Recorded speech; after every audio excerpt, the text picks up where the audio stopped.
शांति। आज बाप दादा हम बच्चों को एक नया टाइटल कहें दे रहे हैं। बाबा का प्यार हम बच्चों के साथ है, तो बाबा रोज भिन्न भिन्न टाइटल देते हैं। कभी कहते तुम जादूगर हो, कभी कहते हैं तुम सोनार हो।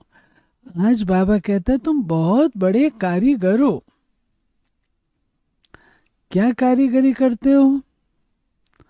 तुम कोई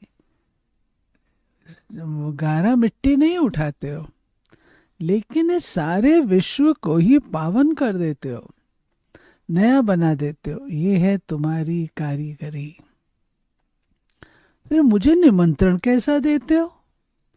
मुझे निमंत्रण देते हो, कहते हो बाबा इस कुंभी पाक नरक में आओ, मैं सदा पावन, तुम सबको पावन बनाने वाला।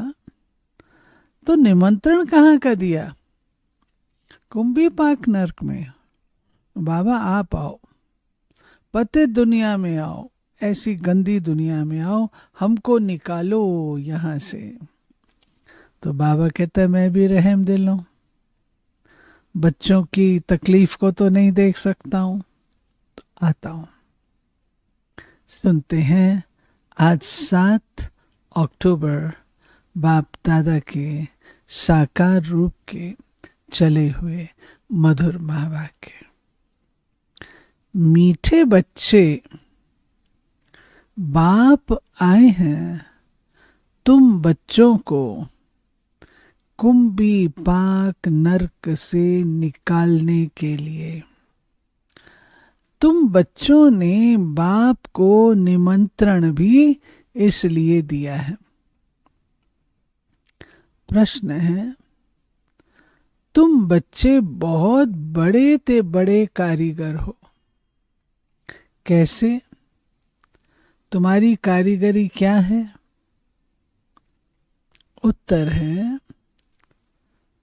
तुम बच्चे ऐसी कारीगरी करते हैं जो सारी दुनिया नई बन जाती है।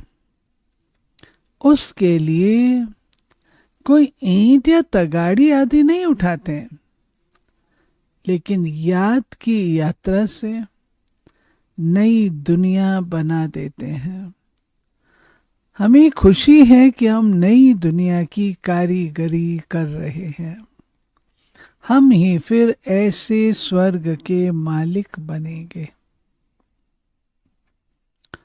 ओम शांति। मीठे मीठे रूहानी बच्चों प्रति रूहानी बाप समझाते हैं, तुम जब अपने अपने गांव से निकलते हो तो ये बुद्धि में रहता है हम जाते हैं शिव बाबा की पाठशाला में। कहाँ जाते हैं भाई?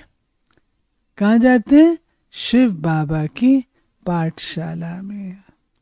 ऐसे नहीं कि कोई साधु संत आदि का दर्शन करने व शास्त्र आदि सुनने आते हो। तुम जानते हो हम जाते हैं शिव बाबा के पास।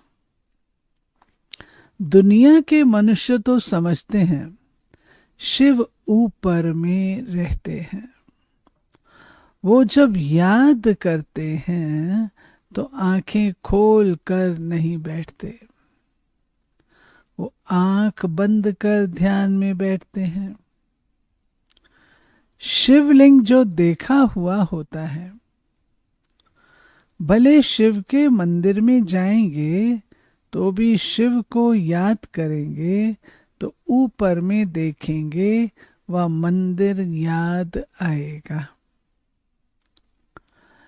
कई फिर आंखें बंद करके बैठते हैं, समझते हैं दृष्टि कहाँ भी नाम रूप में अगर जाएगी तो हमारी साधना टूट जाएगी। ऐसे होते हैं ना, वो तो महिलाओं का मुख भी नहीं देखते हैं, और कई ऐसे समझते हैं अगर देखा तो हमारी कहीं साधना टूट ना जाए, इसलिए आंखें बंद करके बैठते हैं। अभी तुम बच्चे जानते हो, हम बल शिव बाबा को याद करते थे, कोई श्री कृष्ण को याद करते, कोई राम को याद करते, कोई अपने गुरु को याद करते। गुरु का भी छोटा लॉकेट बनाकर पहनते हैं, गीता का भी इतना छोटा लॉकेट बनाकर पहनते हैं। भक्ति मार्ग में तो सब ऐसे ही हैं, घर बैठे भी याद करते हैं। चार धाम क्यों कहते हैं?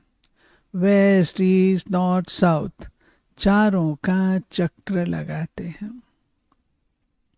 भक्ति मार्ग जब शुरू होता है तो पहले एक की भक्ति की जाती है, उसको कहा जाता है अव्यभिचारी भक्ति। सतो प्रधान थे, अभी तो इस समय है तमो प्रधान। भक्ति भी व्यभिचारी अनेकों को याद करते रहते हैं। तमो प्रधान 5 तत्वों का बना हुआ शरीर, उनको भी पूजते हैं।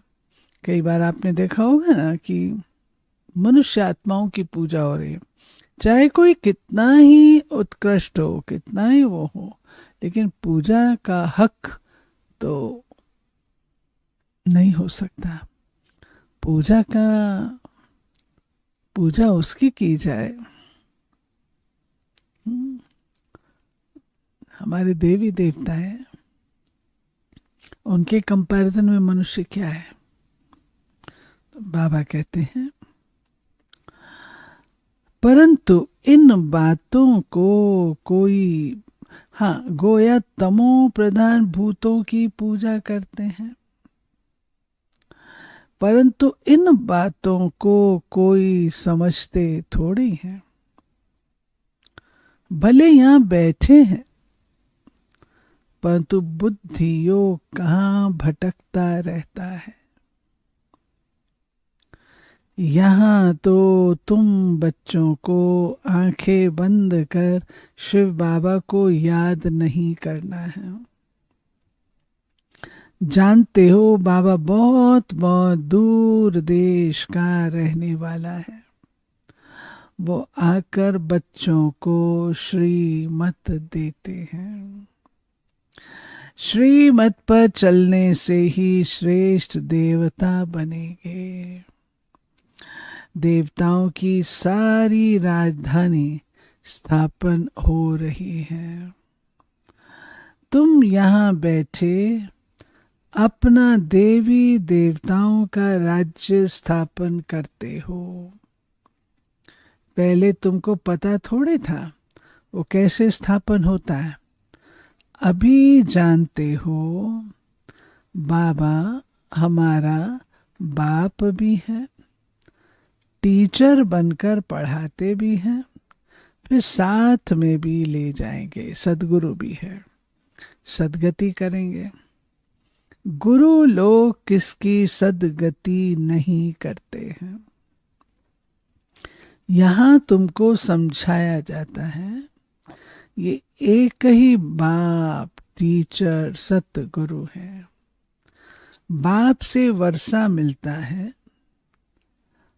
सतगुरु पुरानी दुनिया से नई दुनिया में ले जाएंगे। इन सब बातों को बूढ़ी बूढ़ी माताएं तो समझ ना सके। अब माताओं से प्रश्न करो, अच्छा बाबा ने क्या बताया, बाबा ने अभी मुरली में क्या सुना? एक ही बात होती, बस मुझे याद करो। उनको एक ही बात पक्की है, बाबा कहता मुझे याद करो। उन्हों के लिए मुख्य बात है अपने को आत्मा समझ शिव बाबा को याद करना है। हम शिव बाबा के बच्चे हैं। हमको बाबा स्वर्ग का वर्षा देंगे। बस माताओं को इतना ही पता है। बूढ़ी माताओं को फिर ऐसे ऐसे तोतली भाषा में बैठ समझाना चाहिए। बूढ़ी माताएं भी तोतली भाषा बोलती है ना। बच्चे पूछते हैं ये बैग लेके कहाँ जा रही हो? मैं स्कूल जा रही हूँ। अरे दादी माँ आपका भी स्कूल होता है? हाँ मेरा भी स्कूल होता है, माताएं बोलती हैं ना। और म्यूजियम प्रदर्शनी समझाने में सदा तैयार। हम लोग प्रदर्शनी करते थे ना, रोज रात को बैठते थे, भाई आज मेले में किसने क्या प्रश्न पूछा। तो एक बुजुर्ग माता थी, औरों ने भी सुनाया, फिर उसका कहती किसी ने मेरे से प्रश्न पूछा तो मैंने कहा आज का मानव धर्म भ्रष्ट, कर्म भ्रष्ट और शर्म भ्रष्ट हो गया है। शर्म भ्रष्ट अर्थात उनको शर्म भी नहीं है, लज्जा भी नहीं है कि हम ये क्या कर रहे हैं। तो बाबा कहते हैं ये तो हर एक आत्मा का हक है बाप से वर्षा लेना। मौत तो सामने खड़ा है। पुरानी दुनिया सो फिर नई जरूर बननी है। नई सो पुरानी, घर को बनने में कितने थोड़े मास लगते हैं, फिर पुराना होने में 100 वर्ष लग जाते हैं। अभी तुम बच्चे जानते हो ये पुरानी दुनिया अब खलास होनी है। ये लड़ाई जो अब लगती है वो फिर 5000 वर्ष के बाद लगेगी। ये सब बातें बुढ़ियाएं तो समझ ना सके, ये फिर ब्रह्मणियों का काम है उनको समझाना। उनके लिए तो एक अक्षर ही काफी है। अपने को आत्मा समझ बाप को याद करो। तुम आत्मा परम धाम में रहने वाली हो, फिर यहाँ शरीर लेकर पाठ बजाती हो। आत्मा यहाँ दुख और सुख का पाठ बजाती है। मूल बात बाप कहते हैं मुझे याद करो और सुख धाम को याद करो। बाप को याद करने से पाप कट जाएंगे और फिर स्वर्ग में आ जाएंगे। अब जितना जो याद करेंगे उतना पाप कटेंगे। बुढ़ियां तो हिरी हुई हैं सत्संगों में जाकर कथा सुनती हैं। उन्हों को फिर घड़ी घड़ी बाप की याद दिलानी है। स्कूल में तो पढ़ाई होती है, कथा नहीं सुनी जाती है। भक्ति मार्ग में तो तुमने ढेर कथाएं सुनी, परंतु उनसे कुछ भी फायदा नहीं होता। छी दुनिया से नई दुनिया में तो जा ना सके। मनुष्य ना तो रचयिता बाप को न रचना को जानते हैं, नेति नेति कह देते हैं। तुम भी आगे नहीं जानते थे, अभी तुम भक्ति मार्ग को अच्छी रीति जान गए हो। घर में भी बहुतों के पास मूर्तियां होती हैं, रखते हैं ना घर में, मंदिर में। वह चीज वही है। कोई पति लोग भी स्त्री को कहते हैं तुम घर में मूर्ति रख बैठ पूजा करो, बाहर धक्का क्यों खाने जाती हो। परंतु उनकी भावना रहती है। भागते मंदिर में जाते हैं ना, भले घर में रखे हैं लेकिन फिर भी मंदिर में जाएंगे, उसकी पूजा करेंगे, व्रत रखेंगे, नियम रखेंगे। तो घर वाले कहते हैं भाई क्या ज़रूरत पड़ी है वहाँ जाने की, जब घर में ही तुमने रखा है। तो अब बाबा तो हम बच्चों को कहते हैं स्कूल में आना है। अगर घर बैठे बाबा पढ़ाता तो स्कूल खोलने की क्या ज़रूरत थी, इतने सेंटर खोलने की क्या ज़रूरत थी।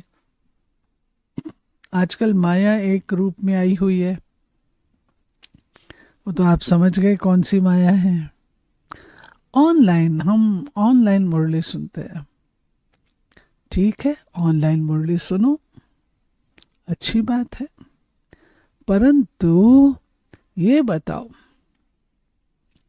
जो परिवार का सुख है वो आपको मिलता है? रूहानी परिवार का, अपने घर का परिवार नहीं, ईश्वरीय परिवार का सुख मिलता है? ये बताओ। एक दूसरे की शक्ल ही नहीं देखते हैं, भाई बहन को पहचानते ही नहीं, ये कैसा परिवार? रूहानी परिवार माना जहां हम भाई बहनों से मिले तो सही, वो है ही नहीं, ऑनलाइन में थोड़ी मिलते हैं। दूसरा, मीठी दृष्टि कहाँ मिलती है? कहाँ मिलती है? और अगर आप अपने दिल पे हाथ रख करके पूछेंगे तो क्या घर में इस क्लास जैसी अलर्टनेस रहती है? हमें गुलजार दादी सिखाते थे कि अगर कभी ऐसा हो जाता है जो आप क्लास में नहीं पहुंच पाते हो, सेंटर नहीं है, तो आप जिस समय मुरली चलती है क्लास में, जिस समय आप क्लास में जाते हो, उस वक्त वैसे ही बैठो, वैसे ही योग करो, वैसे ही मुरली पढ़ो, ताकि जो संगठन का बल है वो तो हमको मिल सके ना।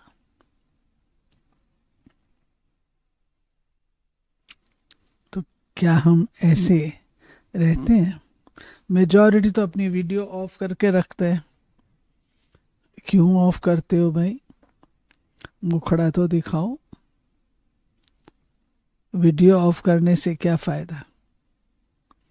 पता नहीं, आधी मुरली सुनते होंगे, आधी इधर उधर घूमते होंगे और काम करते होंगे। काम उतारना होता है। तो बाबा ने हम बच्चों को कहा, अच्छा टोली मिलेगी? टोली भी नहीं मिलेगी। तो बाबा कहते हैं क्लास में आना वो जरूरी है। हाँ, कोई कारण है, कोई ऐसी बात है तो वो अलग चीज है, लेकिन क्लास में आना चाहिए। तो बाबा कहते हैं माताएं जाती हैं ना तो स्कूल में तो पढ़ाई होती है, कथा नहीं होती है।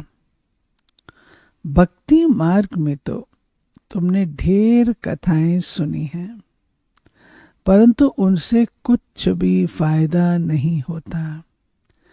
छी दुनिया से नई दुनिया में तो जा ना सके। मनुष्य ना तो रचयिता बाप को ना ही रचना को जानते हैं। मनुष्य ना रचता को जानते ना रचना। नीति नेति कह देते हैं, नाइति नाइति बेअंत है। तुम भी आगे नहीं जानते थे, अभी तुम भक्ति मार्ग को अच्छी रीति जान गए हो। घर में भी बहुतों के पास मूर्तियां होती हैं, चीज वही है। कोई पति लोग भी स्त्री को कहते हैं, तुम क्यों घर में मूर्ति रख बैठ पूजा करती हो, तो बाहर धक्का खाने क्यों जाती हो? उनकी भावना रहती है। अभी तुम समझते हो तीर्थ यात्रा करना माना भक्ति की मार्ग के धक्के खाना। आजकल तो ऐसा हो गया ना, धक्के ही धक्के। अनेक बार तुमने 84 के चक्र काटे, सत्युग त्रेता में तो कोई यात्रा नहीं होती, वहां कोई मंदिर आदि होता नहीं। ये यात्राएं आदि सब भक्ति मार्ग में ही होती हैं। ज्ञान मार्ग में ये सब कुछ होता नहीं।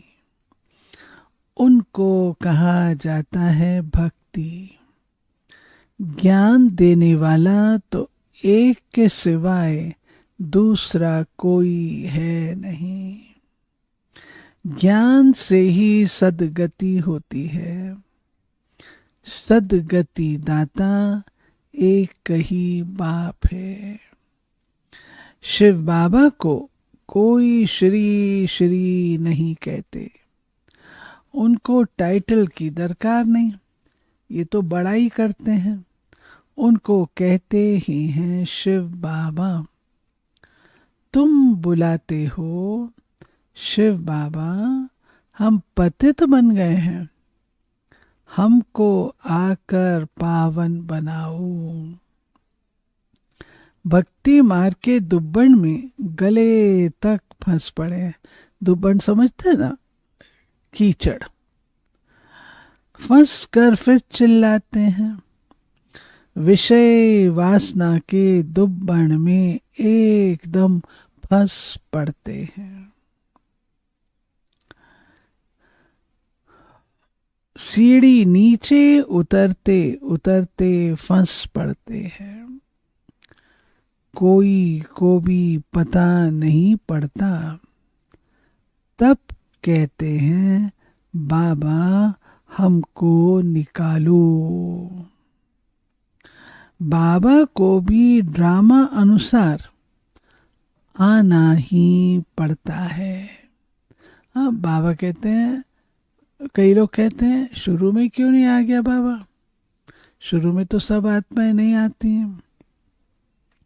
बाबा तब आता है जब उषा काल होता है, नया सवेरा शुरू होने होता है। रात के टाइम थोड़ी, जब शाम को आए तो रात को थोड़ी करने आएगा। चक्र को तो पूरा होना होता है ना। शाम से कभी दोपहर नहीं होती है, दोपहर से दिन नहीं होता है, शाम से रात ही आती है। तो बाबा अपने समय अनुसार आएंगे, पहले थोड़ी आ जाएंगे। बाबा को भी ड्रामा अनुसार आना पड़ता है। बाप कहते हैं मैं बंधायमान हूं इन सबको दुब्बन से निकालने। बात तो मैं पिता हूं ना, पिता हूं, पतित पावन हूं, ये मेरा ही कार्य है। मैं बंधायमान हूं, इन सबको दुब्बन से निकालने के निमित्त हूं। तुम बाप को देखो निमंत्रण कैसा देते हो। निमंत्रण तो कोई शादी मुरादी आदि पर दिया जाता है। तुम कहते हो हे पतित पावन बाबा, इस पतित दुनिया रावण की पुरानी दुनिया में आओ। हम गले तक इसमें फंसे हुए हैं, सिवाय बाप के और तो कोई निकाल ना सके। कहते भी हैं दूर देश का रहने वाला शिव बाबा ये रावण का देश है। सबकी आत्मा तमो प्रधान हो गई है, इसलिए बुलाते भी हैं आकर पावन बनाओ। पतित पावन सीताराम ऐसे गाते चिल्लाते हैं। ऐसे नहीं कि वो पवित्र रहते हैं, ये दुनिया ही पतित है। रावण राज्य में है, इनमें तुम फंस पड़े हो। ऐसे रावण राज्य इतना जबरदस्त है, जहां देखो वहां पर रावण का बोलबाला, आसुरी दुनिया है, तो फंस पड़े।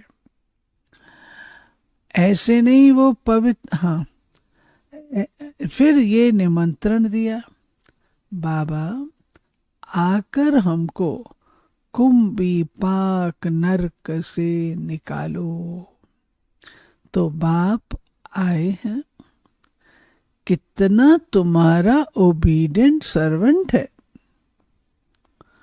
ड्रामा में अपार दुख तुम बच्चों ने देखे हैं। बाबा कहते मैं तुम्हारा ओबीडियंट सर्वेंट हूं, अर्थात तुम्हारे बुलाने पर आता हूं।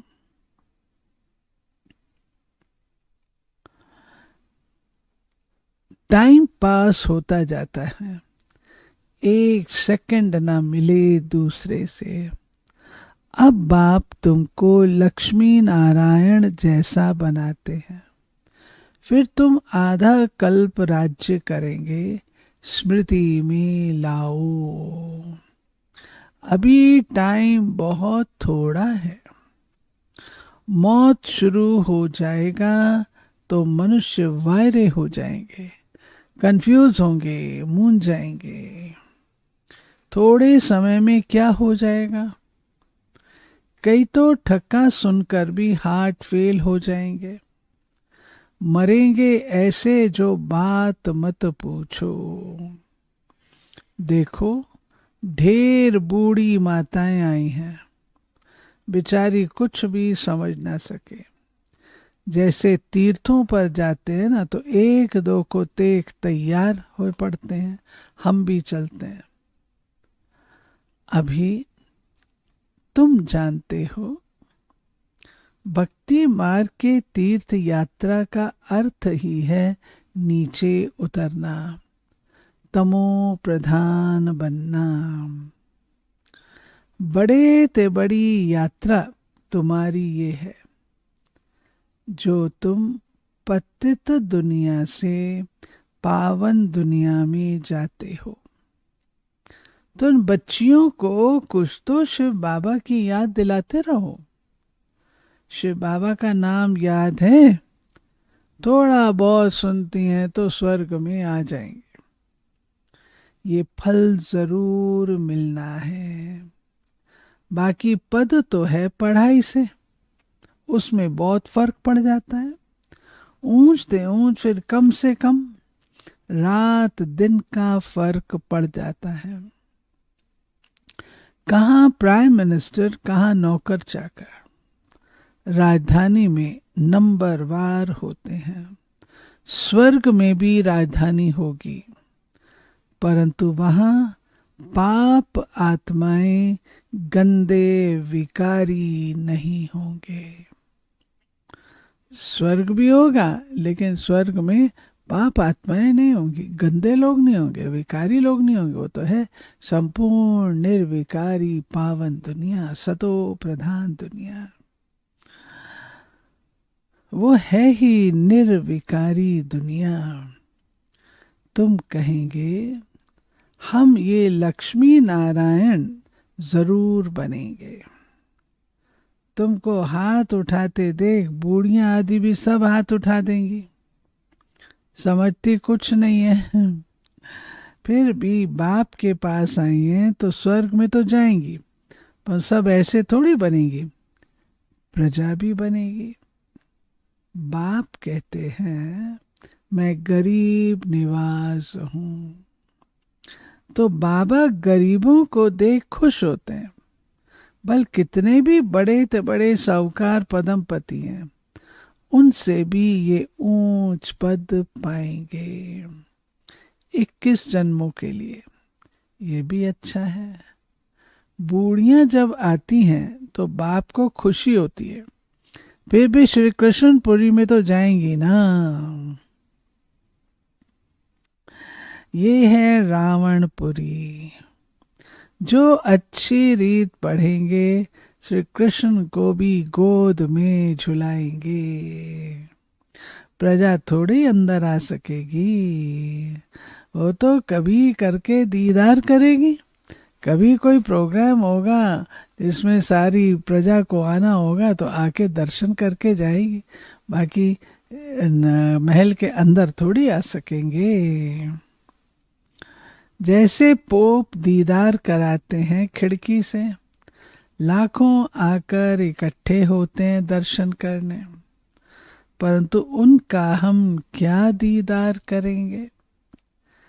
ऐवर पावन तो एक ही बाप है, जो तुमको आकर पावन बनाते हैं। सारे विश्व को सतो प्रधान बनाते हैं। वहां ये 5 भूत नहीं होंगे, 5 तत्व भी सतो प्रधान बन जाते हैं, तुम्हारे गुलाम बन जाते हैं। कभी भी ऐसी गर्मी नहीं होगी जो नुकसान हो जाए। 5 तत्व भी कायदे अनुसार चलते हैं। अकाल मृत्यु नहीं होती। अभी तुम स्वर्ग में चलते हो तो नरक से बुद्धि योग निकाल लेना चाहिए। जैसे नया मकान बनाते हैं तो पुराने से बुद्धि हट जाती है, बुद्धि नए में चली जाती है। ये फिर है बेहद की बात। नई दुनिया की स्थापना हो रही है, पुरानी का विनाश हो रहा है। तुम हो नई दुनिया स्वर्ग बनाने वाले। तुम बहुत अच्छे कारीगर हो, अपने लिए स्वर्ग बना रहे हो। कितने बड़े अच्छे कारीगर हो। बाबा कहते कितने अच्छे कारीगर हो आप। याद की यात्रा से नई दुनिया स्वर्ग बनाते हो। थोड़ा भी याद करो तो स्वर्ग में आ जाएंगे। तुम गुप्त वेश में अपना स्वर्ग बना रहे हो। जानते हो हम इस शरीर को छोड़ फिर जाकर स्वर्ग में निवास करेंगे। तो ऐसे बेहद के बाप को भूलना नहीं चाहिए। अभी तुम स्वर्ग में जाने के लिए पढ़ रहे हो, अपनी राजधानी स्थापन करने के लिए पुरुषार्थ कर रहे हो। ये रावण की राजधानी खलास हो जानी है तो अंदर में कितनी खुशी होनी चाहिए।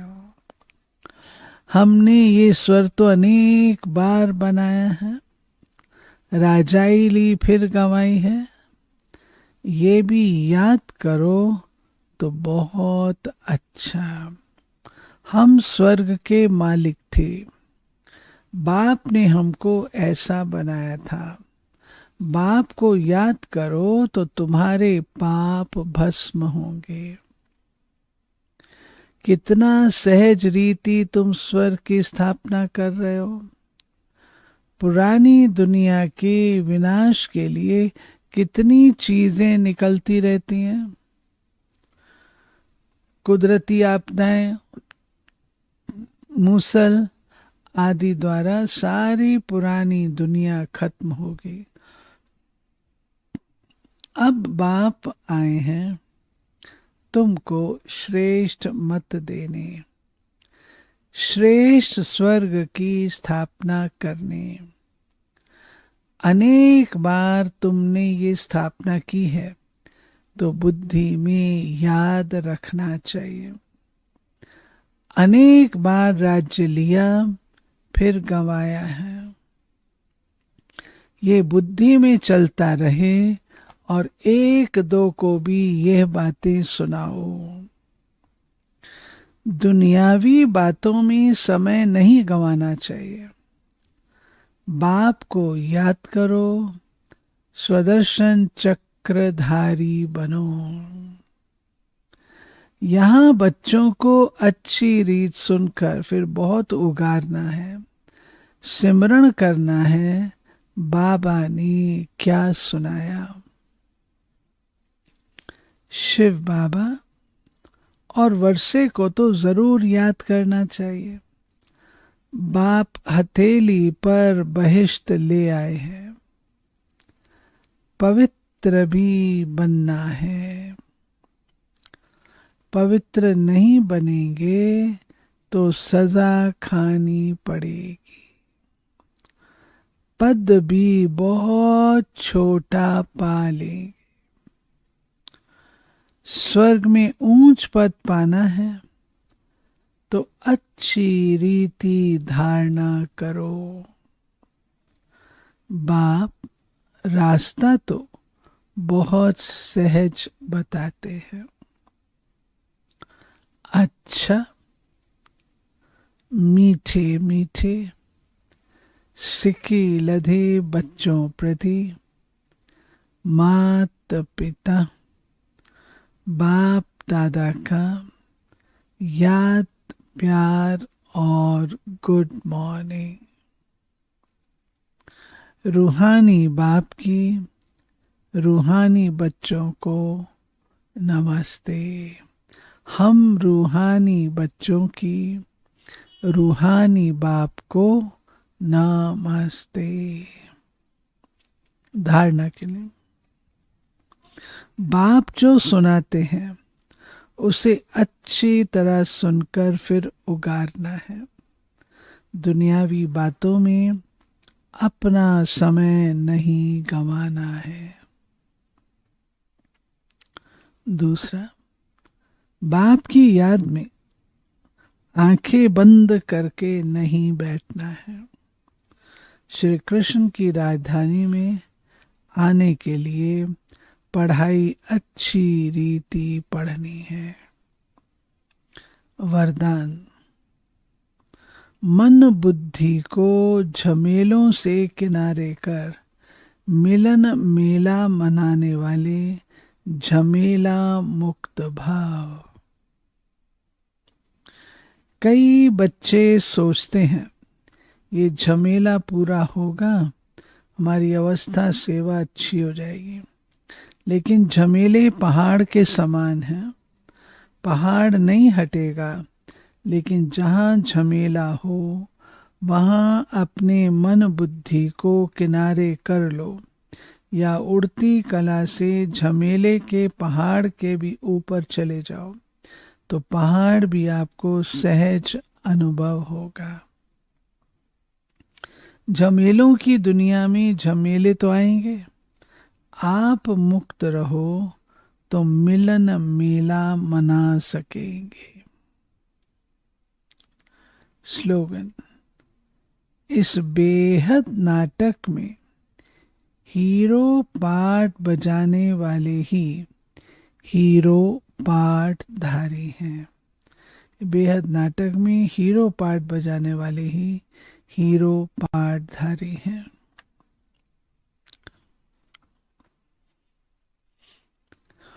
अव्यक्त इशारे, जितना आपस में संस्कारों को समानता में लाएंगे उतना समीप आएंगे। जैसे साकार रूप के संस्कार उपराम और साक्षी दृष्टा के रहे, यही साकार के संपूर्ण स्थिति के श्रेष्ठ लक्षण थे। इन संस्कारों में समानता लानी है, इससे ही सर्व के दिलों पर विजयी होंगे। और जो संगम पर सर्व के दिलों पर विजयी बनता है वही भविष्य में विश्व महाराजन बनता है। ये थे प्यारे बाबा के आज के मधुर महावाक्य। हम हैं कारीगर, बाबा कहता है तुम हो कारीगर। तो मेरी कारीगरी कैसी है ये चेक करेंगे। चलते